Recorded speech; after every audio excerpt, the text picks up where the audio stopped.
Actuellement, qu'est-ce que tu fais? Comment tu gagnes ta vie?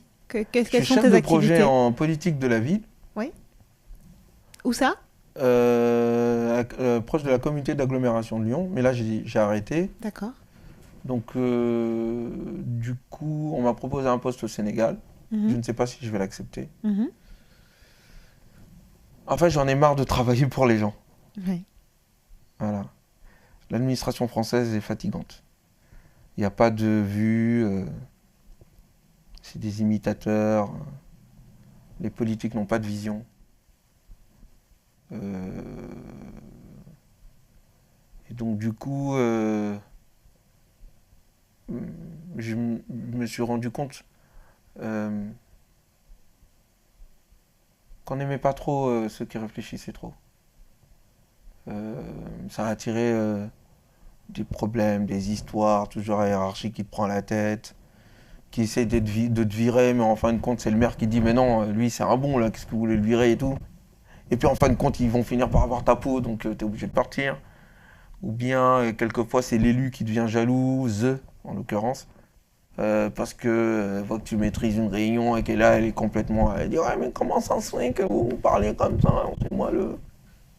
C'est moi qui suis censé être mis en avant. Je fais ouais, mais, allez-y, mais c'est Oui, une pas. hiérarchie qui n'est pas fondée sur la Non, compétence. mais en plus, c'est même pas une question de compétence. Moi, je suis naturel. Moi, je sers le projet, c'est tout. Si tu veux prendre les devants, vas-y, cousine.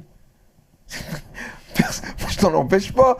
Donc, j'ai rencontré souvent ça dans ma vie. Et c'est fatigant. C'est fatigant de ne pas pouvoir déployer ses ailes comme on le veut et de faire doucement pour pas se faire remarquer, quoi. C'est très français, ça. Ouais, c'est ce qu'on me dit, ouais. Oui, oui, Et c'est vrai. moi, j'avais passé un entretien pour passer un stage, hein. Un stage pour un boulot que je savais faire avant de rentrer à Sciences Po. Donc ils m'ont pas pris. Et quand ils m'ont pas pris, j'ai demandé pourquoi. La secrétaire m'a dit, écoutez, votre CV est superbe. Mais on comprend pas comment vous êtes passé d'un CAP de peinture à Sciences Po. Et ça fait peur. Je vous le jure, c'est ce qu'elle m'a dit. Je dis, mais comment ça fait peur? Elle m'a dit, bah écoutez, ça fait peur parce qu'on se dit, il est pas stable. Et j'ai dit, mais en fait, je Il serais vaut mieux resté être en CAP de médiocre, mais peinture. stable. Non, mais je serais resté peintre, là j'aurais été stable. Mais l'évolution est justement antithétique avec la stabilité. Et des mots comme ça, je l'ai entendu souvent. Du coup, je cachais même mon CV, quoi. Il y avait des choses que je mettais pas dans mon CV, de peur qu'on dise, il est pas stable. C'est triste, hein? Ouais, c'est très triste. Et